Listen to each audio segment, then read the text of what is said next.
Hello, IIT professional ക്യാമ്പസിൻ്റെ chat with stars എന്ന ഈ വീഡിയോ സീരീസിലേക്ക് എല്ലാവർക്കും സ്വാഗതം.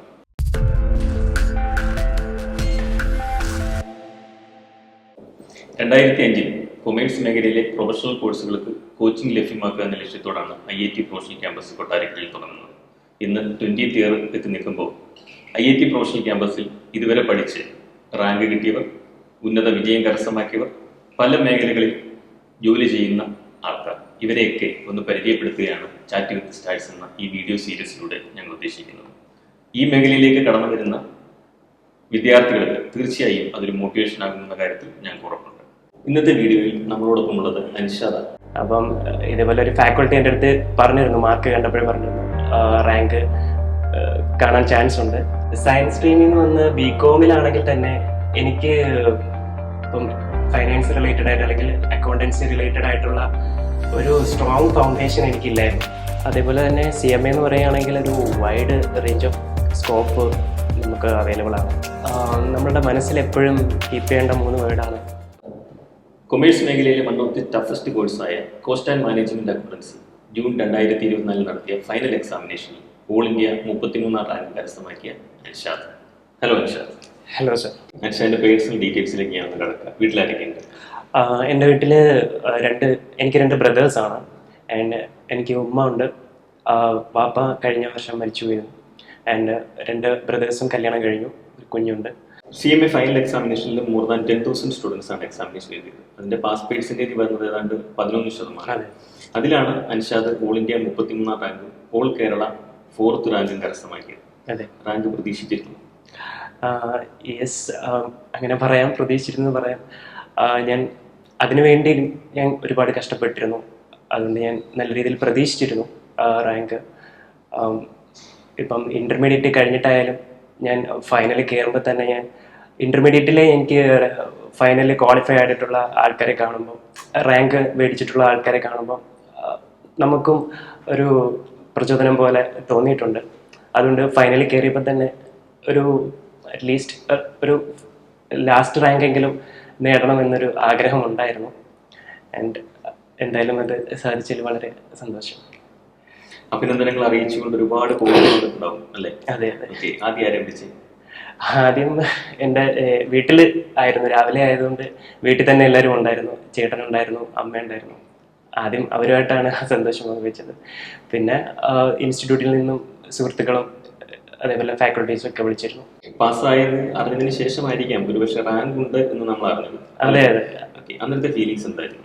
അതെ, റിസൾട്ട് വന്നു കഴിഞ്ഞിട്ട് ഒരു അരമണിക്കൂർ കഴിഞ്ഞിട്ടാണ് അവർ റാങ്ക് ലിസ്റ്റ് പബ്ലിഷ് ചെയ്യുന്നത്. അപ്പം ഇതേപോലെ ഒരു ഫാക്കൾട്ടി എൻ്റെ അടുത്ത് പറഞ്ഞിരുന്നു, മാർക്ക് കണ്ടപ്പോഴേ പറഞ്ഞിരുന്നു റാങ്ക് കാണാൻ ചാൻസ് ഉണ്ട്, സോ ഒന്ന് ചെക്ക് ചെയ്ത് നോക്കാൻ പറഞ്ഞിരുന്നു. ഞാൻ അതുകൊണ്ട് തന്നെ നോക്കി. അരമണിക്കൂർ കഴിഞ്ഞിട്ട് പബ്ലിഷ് ചെയ്തപ്പോഴത്തേക്കും റാങ്കിൻ്റെ ലിസ്റ്റ് നോക്കി. അതിൽ സ്ക്രോൾ ചെയ്ത് വന്നപ്പം കണ്ടതിൽ നമുക്ക് സന്തോഷം അതെ അതെ പറഞ്ഞറിയിക്കാൻ പറ്റാത്ത അത്രയും സന്തോഷമായിരുന്നു. കൊമേഴ്സ് മേഖലയിലെ ഏറ്റവും ടഫസ്റ്റ് കോഴ്സാണ് CMA എന്ന് പറയുന്നത് അല്ലേ? കോസ്റ്റ് ആൻഡ് മാനേജ്മെന്റ് അക്കൗണ്ടൻസി ഒരു ബാലികേറാമലയാണോ? ഇല്ല, ഒരിക്കലും അങ്ങനെ പറയാൻ പറ്റില്ല. കാരണം എന്ന് വെച്ച് കഴിഞ്ഞാൽ നമ്മൾ എത്രമാത്രം എഫേർട്ട് ഇടുന്നു, എത്രമാത്രം ഹാർഡ് വർക്ക് ചെയ്യുന്നു, അതിനനുസരിച്ചിരിക്കും. ഏതിപ്പം CA ആണെങ്കിലും CMA ആണെങ്കിലും ഏതൊരു കോഴ്സ് ആണെങ്കിലും ഒരിക്കലും ഒരു ബാലികേലാമറ എന്ന് പറയാൻ പറ്റില്ല. നമ്മൾ എത്രമാത്രം കഷ്ടപ്പെടുന്നു, എത്രമാത്രം ഹാർഡ് വർക്ക് ഇടുന്നു, അതിനനുസരിച്ചിരിക്കും നമ്മളുടെ റിസൾട്ടും കാര്യങ്ങളും എല്ലാം. സോ ഒരു ആവറേജ് സ്റ്റുഡൻറ്റിന് പോലും ക്രാക്ക് ചെയ്യാൻ പറ്റുന്നത്ര ഡിഫിക്കൽട്ടി ഉണ്ട്, ഇല്ല എന്ന് പറയാൻ ഒരിക്കലും പറ്റില്ല.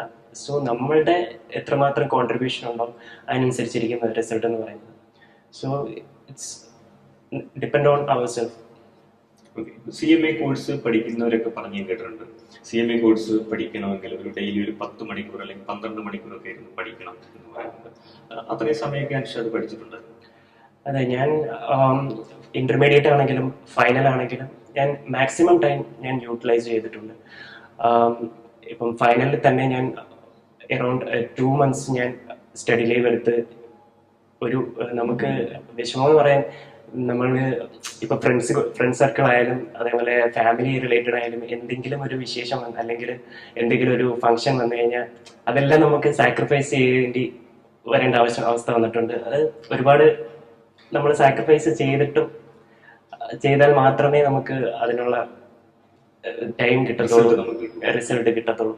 സോ ഞാൻ എറൗണ്ട് ഒരു 10 to 12 മണിക്കൂർ വരെ ദിവസം 2 month സ്റ്റഡി ലീവിൽ 10 to 12 മണിക്കൂർ വരെ ഞാൻ കോൺട്രിബ്യൂട്ട് ചെയ്തിട്ടുണ്ട്. സോ മാക്സിമം അത്രയെങ്കിലും നമ്മൾ ഇട്ടാലേ. തീർച്ചയായിട്ടും നമ്മുടെ കൊമേഴ്സ് മേഖലയിലെ പ്രൊഫഷണൽ കോഴ്സ് പഠിക്കുന്നവരോടൊക്കെ നമ്മൾ പറയാറുണ്ട് 3 കാര്യങ്ങളാണ് ഉണ്ട്. 1 ഹാർഡ് വർക്ക്, 2 ഒരു ഡെഡിക്കേഷൻ, 3 ഒരു പാഷൻ. അതെ, നമ്മൾ എത്രമാത്രം കൺസിസ്റ്റന്റ് ആയിരിക്കണം എന്നുള്ളതൊരു ഇമ്പോർട്ടൻ്റ് ആയിട്ട് കാര്യമാണ്. നമ്മൾ ഒരു 5 അല്ലെങ്കിൽ ഒരാഴ്ച ഹാർഡ് വർക്ക് ഇട്ട് പിന്നീട് മടുക്കുന്ന ഒരു അവസ്ഥയിലേക്ക് പോയി കഴിഞ്ഞാൽ ഒരിക്കലും അതെ, സിസ്റ്റമാറ്റിക് ആയിരിക്കണം, കൺസിസ്റ്റന്റ് ആയിരിക്കണം ആൻഡ് ഹാർഡ് വർക്ക്. ഇതാണ് ഇമ്പോർട്ടൻ്റ് ആയിട്ടുള്ള കാര്യം. സോ നമ്മൾ 2 മാസം ഇത്രയും സമയം യൂട്ടിലൈസ് ചെയ്യുമ്പോൾ നമ്മൾ അതിനനുസരിച്ച് കുറേ കാര്യങ്ങൾ സാക്രിഫൈസ് ചെയ്യുന്നു. ബട്ട് ഇതിന്റെ റിസൾട്ട് എന്ന് പറയുന്നത് നമുക്ക് ഫ്യൂച്ചറിലേക്കുള്ള ഒരു വലിയൊരു അച്ചീവ്മെന്റ് തന്നെയായിരിക്കും. ഒരു 2 മാസം അതിൽ വെറും കുറച്ച് മാത്രമായിരിക്കും. ആ സമയം നമ്മൾ മാക്സിമം യൂട്ടിലൈസ് ചെയ്ത് കഴിഞ്ഞാൽ എന്തായാലും റിസൾട്ട് ഉറപ്പാണ്. CMA ഇന്റർമീഡിയറ്റും ഫസ്റ്റ് ചാൻസിൽ ബോത്ത് ഗ്രൂപ്പ് വിന്നർ ആയിരുന്നു. അതെ, ഞാൻ ഇന്റർമീഡിയറ്റും ഇവിടെ തന്നെയാണ് പഠിച്ചത്. ഇന്റർമീഡിയറ്റ് ഫസ്റ്റ് അറ്റംപ്റ്റ് ആയിരുന്നു. ബോത്ത് ഗ്രൂപ്പ് ഒരുമിച്ചാണ് എഴുതിയത്. ഡിഗ്രി കഴിഞ്ഞതിന് ശേഷമാണ് CMA കോഴ്സ്. അതെ, ഞാൻ +2 കഴിഞ്ഞു. ഡിഗ്രി റെഗുലർ ആയിട്ട് പോയിരുന്നു. ഡിഗ്രി കഴിഞ്ഞിട്ടാണ് ഞാൻ CMA intermediate direct entry join ചെയ്തത്. പഠിക്കുന്ന കോഴ്സിനെ പറ്റി അറിയാമായിരുന്നു, ഡിഗ്രിക്ക് ശേഷം തിരഞ്ഞെടുക്കാമെന്ന് ഞാൻ ആക്ച്വലി +2 സയൻസ് സ്ട്രീം ആയിരുന്നു. ആൻഡ് +2 കഴിഞ്ഞപ്പോൾ എന്ത് ചൂസ് ചെയ്യണമെന്നൊരു ഇതുണ്ടായിരുന്നു. അത് കഴിഞ്ഞിട്ടാണ് കൊമേഴ്സ് ഫീൽഡിലോട്ട് ഒന്ന് വരണം എന്ന് തോന്നിയത്. അതുകൊണ്ട് തന്നെയാണ് BCom കഴിഞ്ഞിട്ട്, സോ സയൻസ് സ്ട്രീം ആയതുകൊണ്ട് BComൽ കുറച്ച് നമുക്ക് ബേസിക്കും കാര്യങ്ങളൊക്കെ കിട്ടും. അതുകൊണ്ടാണ് BCom കഴിഞ്ഞിട്ട് CMAയിലോട്ട് വന്നത്. അപ്പോൾ CMA ഇന്റർമീഡിയറ്റും CMA ഫൈനലിലും IIT പ്രൊഫഷണൽ ക്യാമ്പസിലാണ് പഠിച്ചത്. അതെ, ഇവിടുത്തെ കോച്ചിങ് എത്രമാത്രം സഹായിച്ചിട്ടുണ്ടാവും ഈ കോഴ്സ് പാസ്സാവാൻ, ഈ റാങ്ക് കിട്ടാനും ഒക്കെ? സോ സയൻസ് സ്ട്രീമിൽ നിന്ന് വന്ന് BComലാണെങ്കിൽ തന്നെ എനിക്ക് ഇപ്പം ഫൈനാൻസ് റിലേറ്റഡ് ആയിട്ട് അല്ലെങ്കിൽ അക്കൗണ്ടൻസി റിലേറ്റഡ് ആയിട്ടുള്ള ഒരു സ്ട്രോങ് ഫൗണ്ടേഷൻ എനിക്കില്ലായിരുന്നു. BComലാണെങ്കിൽ തന്നെ ഒരു സ്ട്രോങ് ഫൗണ്ടേഷൻ എനിക്കില്ലായിരുന്നു. അതിൽ എനിക്ക് ഏറ്റവും കൂടുതൽ സഹായിച്ചത് IITയിലെ ഫാക്കൾട്ടീസ് തന്നെയാണ്. അത് ഞാൻ ഒരിക്കലും അല്ലാന്ന് പറയത്തില്ല. BCom കഴിഞ്ഞിട്ട് ഞാൻ ഇന്റർമീഡിയറ്റ് ജോയിൻ ചെയ്തപ്പോൾ എനിക്ക് ഫൗണ്ടേഷൻ അത്രയ്ക്ക് സ്ട്രോങ് അല്ലായിരുന്നു ഒരിക്കലും. പിന്നെ ഇന്റർമീഡിയറ്റിലെ ഫാക്കൾട്ടീസ് എന്ന് പറയുന്നത് അത്രയ്ക്ക് ഇൻസ്പിറേഷണൽ ആയിരുന്നു. ആൻഡ് അവരുടെ ഹെൽപ്പും അവരുടെ ക്ലാസ്സസ് ആയാലും എല്ലാം നമ്മളുടെ ഫൗണ്ടേഷൻ എത്രമാത്രം ഡെവലപ്പ് ചെയ്യുന്നു, അതാണ് ബേസിക് തൊട്ട് തന്നെ നമ്മളെ ഡെവലപ്പ് ചെയ്ത് ഇന്റർമീഡിയറ്റ് എന്ന് പറയുമ്പം ഫൈനലെ പോലെ തന്നെയാണ് ഇന്റർമീഡിയറ്റിലും അധികം വാസ്റ്റ് ആയിട്ടുള്ള ഏരിയാസ് ഉണ്ട് കവർ ചെയ്യാൻ. അതാണ് ടഫസ്റ്റ് പോർഷൻസ് ഉണ്ട്, ഒരുപാട് നമുക്ക് മനസ്സിലാക്കാൻ കുറച്ച് ബുദ്ധിമുട്ടുള്ള കാര്യങ്ങളൊക്കെ ഉണ്ട്. സോ അത്രയും ബേസിക്കിൽ നിന്ന് വന്ന് ഞാൻ ഫസ്റ്റ് അറ്റംപ്റ്റിൽ തന്നെ 2 ബോത്ത് ഗ്രൂപ്പ് ക്വാളിഫൈ ചെയ്തിട്ടുണ്ടെങ്കിൽ അതിൽ ഇവിടുത്തെ ഫാക്കൾട്ടീസിന് അധികം ഇമ്പോർട്ടൻസ് ഉണ്ട്. അതേപോലെ തന്നെ എൻ്റെയും അധികം കോൺട്രിബ്യൂഷനും എല്ലാം ഉണ്ട്.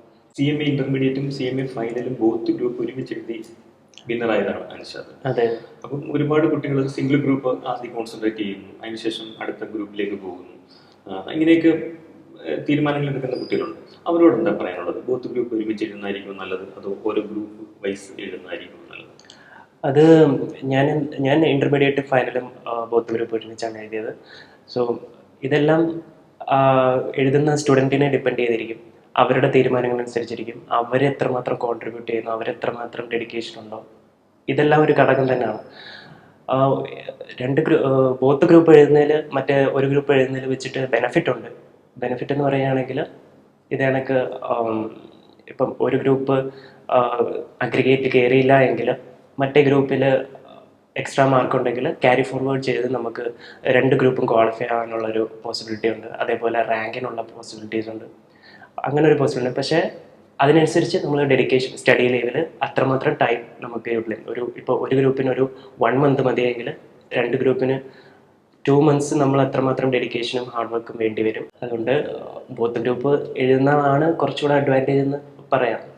പിന്നെ ഓരോ കുട്ടികളുടെ ക്യാപ്പബിലിറ്റീസും അനുസരിച്ച് ഒരു ഗ്രൂപ്പ് ക്വാളിഫൈ ചെയ്താലും പ്രശ്നമൊന്നുമില്ല. എന്തായാലും ഫൈനലി അവരെത്തിച്ചേരുന്നത് CMA എന്നുള്ളൊരു ടൈറ്റിലായിരിക്കും. സോ അതിലാണ് ഇമ്പോർട്ടൻ്റ്. ഏറ്റവും എത്ര അറ്റംപ്റ്റ് എടുത്തു അത് ഒരു ഘടകമാവില്ല. ഏറ്റവും ഫൈനലി നമുക്ക് കിട്ടുന്ന ടൈറ്റിലാണ് ഏറ്റവും മോസ്റ്റ് ഇമ്പോർട്ടൻറ്റ്. പേരുകൾക്കും ഈ മൂന്നക്ഷരം അതെ അതെ, ചേർക്കുമ്പോൾ ഏറ്റവും അതെ ഉള്ളതാണ്. അതെ അതെ, ഫൈനലി നമ്മൾ ആ ടൈറ്റിൽ കിട്ടുമ്പം അത്രമാത്രം പ്രൗഡാണ്. അതിൻ്റെ പിന്നിൽ എത്രമാത്രം കഷ്ടപ്പാടുണ്ട്, എത്രമാത്രം അറ്റംപ്റ്റ് ഉണ്ടെന്ന് ഒരിക്കലും എവിടെ ചെന്നാലും ചോദിക്കില്ല. സോ ഫൈനൽ ആ ടൈറ്റിലാണ് ഏറ്റവും മോസ്റ്റ് ഇമ്പോർട്ടൻറ്റ്. അതിന് എത്രമാത്രം ഹാർഡ് വർക്ക് ചെയ്യുന്നു അതിനനുസരിച്ച്. അപ്പോൾ CMA ഇന്റർമീഡിയറ്റ് പഠിക്കുന്ന സമയത്ത് ഇപ്പോൾ ഇൻസ്റ്റിറ്റ്യൂട്ടിന്റെ ഭാഗത്തുനിന്ന് IIT നിരവധി അസൈൻമെന്റ്സ് നിരന്തരം തരാറുണ്ട്, ടെസ്റ്റ് പേപ്പറുകൾ നടത്താറുണ്ട്, മോഡൽ എക്സാമിനേഷൻസ് കണ്ടക്ട് ചെയ്യാറുണ്ട്. ഇതൊക്കെ അന്നൊരു ബുദ്ധിമുട്ടായിട്ട് തോന്നിയിട്ടുണ്ടാവാം, പക്ഷേ റിസൾട്ട് വന്നപ്പം അത് ബുദ്ധിമുട്ടായിട്ട് ആണെന്ന് കരുതുന്നുണ്ടോ ഇപ്പോൾ? ഇല്ല, ഒരിക്കലും ഇല്ല. അത് ഏതൊരു സ്റ്റുഡൻറ്റിനെയും ഹെൽപ്പ് ചെയ്യുന്ന ഒരു കാര്യം തന്നെയാണ്. ഇപ്പോൾ കുഞ്ഞു ക്ലാസ്സിലെ തൊട്ട് തന്നെ അസൈൻമെൻറ്റും കാര്യങ്ങളും എല്ലാം എല്ലാ കുട്ടികളും കേൾക്കുന്നതാണ്. പക്ഷേ ഇതേപോലെ ഒരു പ്രൊഫഷണൽ കോഴ്സിലേക്ക് വരുമ്പോൾ ഇതെല്ലാം വളരെ ഇമ്പോർട്ടൻ്റ് ആയിട്ട്, ഒരു മൈന്യൂട്ടായിട്ടുള്ള നമ്മളുടെ റിവിഷൻ പോലും അത്രയ്ക്ക് ഇമ്പോർട്ടൻ്റ് ആണ്. സോ അസൈൻമെൻ്റ് ആയാലും ടെസ്റ്റ് പേപ്പേഴ്സ് ആയാലും എല്ലാം ഇമ്പോർട്ടൻ്റ് ആണ്. IIT-യിൽ രണ്ട് തരത്തിലുള്ള സ്റ്റുഡൻസ് ആണ്. ഒന്ന് ഡേ സ്കോളേഴ്സ് ഉണ്ട്, ഹോസ്റ്റലേഴ്സ് ഉണ്ട്. അനുഷാദ് ഒരു ഡേ സ്കോളറായിരുന്നു. അതെ. ഒരു ക്ലാസ് പഠനം കഴിഞ്ഞ് കഴിഞ്ഞാൽ നേരെ വീട്ടിലേക്ക് പോവുകയായിരുന്നു. അതെ. ഹോസ്റ്റലേഴ്സിന്റെ കാര്യത്തിൽ നമുക്ക് വലിയ ടെൻഷൻ ഇല്ല, കാരണം 24 hours നമ്മുടെ ഒപ്പം ഉള്ള കുട്ടികളാണ്. വീട്ടിലെ പഠന രീതികളൊക്കെ എങ്ങനെയായിരുന്നു? അതിനെപ്പറ്റി ഒന്ന് വിശദീകരിച്ച് പറയാം. അതെ, എൻ്റെ വീടും കൊട്ടാരക്കര തന്നെയായിരുന്നു. ഡെയിലി പോയി വരികയായിരുന്നു ചെയ്യുന്നത്. ആൻഡ് വീട്ടിൽ എന്നെ ആരും നിർബന്ധിച്ച് പഠിക്കേണ്ട ആവശ്യം എനിക്ക് വന്നിട്ടില്ല. ഞാൻ തന്നെയാണ് എല്ലാ കാര്യങ്ങളും നോക്കിയിരുന്നത്. സോ ഹോസ്റ്റലൈസിനെ വെച്ച് നോക്കുമ്പോൾ ഡേ സ്കോളേഴ്സിന് ഉള്ളൊരു ഡിസഡ്വാൻറ്റേജ് എന്ന് പറയുമ്പോൾ കൂടുതൽ ഫ്രീഡം ഉണ്ടായതുകൊണ്ട് തന്നെ നമ്മളെ കൺട്രോൾ ചെയ്യാൻ സ്വയം നമുക്ക് ചിലപ്പോൾ പറ്റാതെ പോയെന്ന് വരാം. നമ്മൾ ഡെയിലി ഇപ്പം CMA കോഴ്സിനായാലും CA കോഴ്സിനാണെങ്കിലും ഡെയിലി നമ്മളുടെ ഫാക്കൽറ്റീസ് കോച്ചിങ് തരുന്നു. സോ അത് മാത്രം കൊണ്ട് നമുക്ക് പറ്റില്ല. ഡെയിലി ഇത്ര മണിക്കൂർ നമ്മൾ മാറ്റി വെച്ചെങ്കിൽ മാത്രമേ നമുക്ക് ഡെയിലി അന്നന്നുള്ള പോർഷൻസ് നമുക്ക് കവർ ചെയ്തിട്ട് എല്ലാം എക്സാമിൻ്റെ തലേന്ന് കൊണ്ടുപോയി പഠിക്കുന്ന ഒരു സിറ്റുവേഷൻ വന്നു കഴിഞ്ഞാൽ അത് കുറച്ച് ബുദ്ധിമുട്ടാവും. എല്ലാം അന്നന്ന് പഠിപ്പിക്കുന്നത് അന്നന്ന് തന്നെ ഡെയിലി ഒരു 1 hour അല്ലെങ്കിൽ 2 hours നമ്മൾ കോൺട്രിബ്യൂട്ട് ചെയ്ത് കഴിഞ്ഞാൽ നമുക്കൊരു റിവിഷൻ പോലെ ആവും. അത് കണക്ക് തന്നെ നമുക്ക് മനസ്സിൽ അധികം കഷ്ടപ്പെടേണ്ടി വരത്തില്ല, നമ്മുടെ മനസ്സിൽ തന്നെ നിൽക്കുകയും ചെയ്യും. സോ ഡെയിലി ഒരു 2 മണിക്കൂർ നമ്മൾ എന്നും ചിലവഴിക്കേണ്ടതായിട്ടുണ്ട്. സോ ഡേ സ്കോളേഴ്സിനെ വെച്ച് നോക്കുകയാണെങ്കിൽ വീട്ടിൽ പോയി കഴിഞ്ഞാൽ നമ്മൾ സ്വയം തന്നെ നമ്മൾ അതിന് വേണ്ടിയിട്ട് തീരുമാനമെടുക്കണം. സ്വയം നമുക്കൊരു കൺസിസ്റ്റൻസി വേണം. സോ അതെല്ലാം നമ്മളെ തന്നെ ഡിപ്പെൻഡ് ചെയ്തിരിക്കും. ഹോസ്റ്റലേഴ്സ് ആണെങ്കിൽ അവിടെ വാർഡനുണ്ട്. സോ അവരെ കൺട്രോൾ ചെയ്യാൻ ആൾക്കാരുണ്ട്. പക്ഷേ വീട്ടിൽ നമ്മളെ കൺട്രോൾ ചെയ്യാൻ നമ്മൾ മാത്രമേ ഉള്ളൂ. നമുക്ക് വേണമെങ്കിൽ സ്വയം പുറത്തോട്ട് ഇറങ്ങി പോവാം. സോ 2 മണിക്കൂർ നമ്മൾ സ്വയം ഡെയിലി എന്നും യൂട്ടിലൈസ് ചെയ്ത് കഴിഞ്ഞാൽ നമുക്കൊരു ട്രാക്ക് കിട്ടും. പൂർണ്ണമായ ഡെഡിക്കേഷൻ ഉണ്ടായിരുന്നു ഈ പഠന സമയത്ത്, അല്ലേ? അതെ അതെ, എനിക്കിപ്പോൾ കംപ്ലീറ്റ്ലി ഞാൻ ഡെഡിക്കേറ്റഡ് ആയിരുന്നു. അതിന്റെ വിജയമാണ് നമ്മുടെ പേരിനൊപ്പം CMA എന്ന് പറയുന്ന 3 അക്ഷരം ചേർക്കാൻ നമുക്ക് സാധിച്ചത്. അതെ അതെ, ഭയങ്കര അഭിമാനം തോന്നില്ലേ? Yes sir. എങ്ങനെയുണ്ടായിരുന്നു പേരൻസിന്റെ ഫീലിങ്സ് ഒക്കെ, റാങ്ക് വിജയമൊക്കെ കിട്ടിയെന്ന് അറിഞ്ഞപ്പോൾ? അതെ, പേരൻസ്, എൻ്റെ വാപ്പ കഴിഞ്ഞ വർഷമാണ് മരിച്ചത്. സോ വാപ്പ സന്തോഷത്തിൽ പങ്കുചേരാൻ വാപ്പക്ക് പറ്റിയില്ല. ഉമ്മ ഉണ്ട്, ഉമ്മയും വളരെയധികം ഹാപ്പിയാണ്. പിന്നെ മോസ്റ്റ് വളരെ എൻ്റെ ബ്രദേഴ്സാണ് എന്നെ പഠിപ്പിച്ചതും കാര്യങ്ങൾ, എൻ്റെ ഫീസിനായാലും എല്ലാത്തിനും എൻ്റെ ബ്രദേഴ്സായിരുന്നു കൂടെ ചെയ്യുന്നത്. സോ അവരാണ് ഏറ്റവും കൂടുതൽ ഹാപ്പി ആയത്. അവരുടെ സന്തോഷം അത് പറഞ്ഞറിയിക്കാൻ പറ്റാത്ത. സ്കൂൾ പഠനം മുതൽ അനുഷാദ് ഒരു മിടുക്കനായ സ്റ്റുഡൻ്റ് ആയിരുന്നു, അതോ ഒരു ആവറേജ് സ്റ്റുഡൻ്റ് ആയിരുന്നു? അങ്ങനെ മിടുക്കനാണെന്ന് പറയാൻ പറ്റില്ല. ഞാനൊരു ആവറേജ് ആയിരുന്നു. എല്ലാ ക്ലാസ്സിലും ഫുൾ മാർക്ക് മേടിച്ച് പഠിച്ച് പാസ്സായി വന്നൊരു കുട്ടിയായിരുന്നു? അതെ, ആവറേജ് സ്റ്റുഡൻ്റ് ആയിരുന്നു. ഞാനൊരു ആവറേജ് സ്റ്റുഡൻ്റ് ആയിരുന്നു. അവിടെ നിന്നാണ് +2 സയൻസ് സ്ട്രീം, +2 സയൻസ്, അതിനുശേഷം BCom പാസ്സായി. പിന്നീടാണ് നമ്മൾ IIT-യിലേക്ക് CMA ഇന്റർമീഡിയറ്റും ഫൈനലും പഠിക്കാൻ എത്തിയത്. അതെ അതെ. ഓക്കെ, അപ്പോൾ അവിടെ നിന്ന് നമുക്ക് ഓൾ ഇന്ത്യ റാങ്കും കരസ്ഥമാക്കി കഴിഞ്ഞിരിക്കുന്നത്. എന്താണ് ഫ്യൂച്ചർ പ്ലാൻ? ഫ്യൂച്ചർ പ്ലാൻ ഇനി നെക്സ്റ്റ് സ്റ്റെപ്പ് എന്ന് പറയുന്നത്, ഞാൻ എന്തായാലും നമ്മളുടെ ICMA-യുടെ തന്നെ ക്യാമ്പസ് പ്ലേസ്മെൻറ്റിൽ ട്രൈ ചെയ്യുകയാണ് ചെയ്യുന്നത്. സോ ഫസ്റ്റ് സ്റ്റെപ്പ് ഞാൻ എന്തായാലും എംപ്ലോയ്മെൻറ്റ് തന്നെയാണ് ചൂസ് ചെയ്തിരിക്കുന്നത് പ്രാക്ടീസ് ചെയ്യുന്നതിലും. അതേപോലെ തന്നെ CMA എന്ന് പറയുകയാണെങ്കിൽ ഒരു വൈഡ് റേഞ്ച് ഓഫ് സ്കോപ്പ് നമുക്ക് അവൈലബിൾ ആണ്. അതുതന്നെ ഫൈനാൻസ് മേഖല തന്നെ ഇന്ത്യയിലായാലും പുറത്തായാലും ഏതൊരു ഇൻഡസ്ട്രി എടുത്ത് നോക്കിയാലും സെക്ടർ എടുത്ത് നോക്കിയാലും അവിടെ മോസ്റ്റ് ഇമ്പോർട്ടൻറ്റ് ഫൈനാൻസ് ഉണ്ട്. സോ CMA ആണെങ്കിൽ തന്നെ ഒരു വൈഡ് റേഞ്ച് ഓഫ് സ്കോപ്പ് നമുക്ക് അവൈലബിൾ ആണ്. സോ എൻ്റെ ആഗ്രഹം എന്ന് പറയുന്നത് നമുക്ക് മാക്സിമം എത്ര കോൺട്രിബ്യൂട്ട് ചെയ്യാൻ പറ്റുന്നു, അതേപോലെ നമ്മുടെ പ്രൊഫഷണലി എത്രമാത്രം ഡെവലപ്പ് ചെയ്യാൻ പറ്റുന്നു, ആ ഒരു സ്റ്റേജിലേക്ക് എനിക്ക് എത്തണമെന്ന് വളരെ ആഗ്രഹമുണ്ട്. സോ അതിന് CMA ഒരു ഫസ്റ്റ് സ്റ്റെപ്പായിട്ട് തന്നെ ഞാൻ ചൂസ് ചെയ്തു. അതിൽ വളരെ അഭിമാനമുണ്ട്. ഒരുപാട് ആൾക്കാർ ഈ കോഴ്സ് പഠിക്കാൻ വേണ്ടി വരുന്ന കുട്ടികൾ അൻഷാദിൻ്റെ വാക്കിന് കാതോർക്കുകയായിരിക്കും. കാരണം അവർക്കൊക്കെ ഒരു മോഡലാണ് അൻഷാദ്. ഓൾ ഇന്ത്യ റാങ്ക് കരസ്ഥമാക്കിയ ആളാണ്. First chance CMA intermediate both group വിന്നറാണ്. അവർക്ക് കൊടുക്കാൻ പറ്റുന്ന ഒരു അഡ്വൈസ് എന്താ? അഡ്വൈസ്, നമ്മളുടെ മനസ്സിൽ എപ്പോഴും കീപ്പ് ചെയ്യേണ്ട 3 വേർഡാണ് perseverance, consistency and hard work. ഈ 3 കാര്യങ്ങളെന്നും നമ്മുടെ മനസ്സിലുണ്ടായിരിക്കണം. സോ അതാണ് നമുക്ക് എന്നും വേണ്ടത്. അതുണ്ടെങ്കിൽ മാത്രമേ നമുക്ക് വിജയം ഉണ്ടാവൂ. സോ നമ്മളുടെ പഠനരീതി എന്ന് പറയുമ്പോൾ അത് നമ്മൾ തന്നെ ഡെവലപ്പ് ചെയ്യേണ്ട കാര്യമാണ്. സോ നമ്മളുടെ കംഫർട്ടായിട്ടുള്ള രീതിയിൽ നമ്മൾ പഠനരീതി ഡെവലപ്പ് ചെയ്ത് കഴിഞ്ഞാൽ അതായിരിക്കും നമുക്ക് മോസ്റ്റ് നല്ല രീതിയിൽ നമുക്ക് മുന്നോട്ട് കൊണ്ടുപോകാൻ പറ്റുന്നത്. സോ മറ്റൊരാൾ പറഞ്ഞ് കേൾക്കുന്നതിലും നല്ലത് നമ്മളായിട്ട് ഡെവലപ്പ് ചെയ്ത് കഴിഞ്ഞാൽ അത് നമുക്ക് കൂടുതൽ ബെനിഫിറ്റ് ചെയ്യും. നമ്മളുടെ ടൈം ഷെഡ്യൂൾ വെച്ചിട്ട് നമ്മളൊരു ടൈം പ്ലാൻ സെറ്റ് ചെയ്ത് കഴിഞ്ഞാൽ അതായിരിക്കും നമുക്ക് മോസ്റ്റ് കംഫർട്ടബിൾ എന്ന് പറയുന്നത്. സോ അതനുസരിച്ച് നമ്മൾ പഠിക്കുകയാണെങ്കിൽ ഉറപ്പായിട്ടും നമുക്ക് ക്രാക്ക് ചെയ്യാൻ പറ്റുന്ന ഒന്ന് തന്നെയാണ് CMA എന്ന് പറയുന്നത്. ആൻഡ് ഇത് ഒരിക്കലും നമ്മളെ ഒരു ഇടയ്ക്ക് നിന്ന് വിട്ടുപോകുന്നൊരു ശീലം ഉണ്ടെങ്കിൽ അത് പാടില്ല. നമ്മൾ കൺസിസ്റ്റൻ്റ് ആയിട്ട് തന്നെ പോയി കഴിഞ്ഞാൽ ഉറപ്പായിട്ടും നമുക്ക് റിസൾട്ട് കിട്ടും. അതെ. ഇപ്പോൾ ക്ലാസ് റൂം പഠനം കൊണ്ട് തന്നെ നമുക്ക് ഒരിക്കലും CMA കോഴ്സ് ക്രാക്ക് ചെയ്യാൻ പറ്റില്ല. ഇല്ല, ഒരിക്കലും പ്രാക്ടീസും ഉണ്ടാവും അല്ലേ?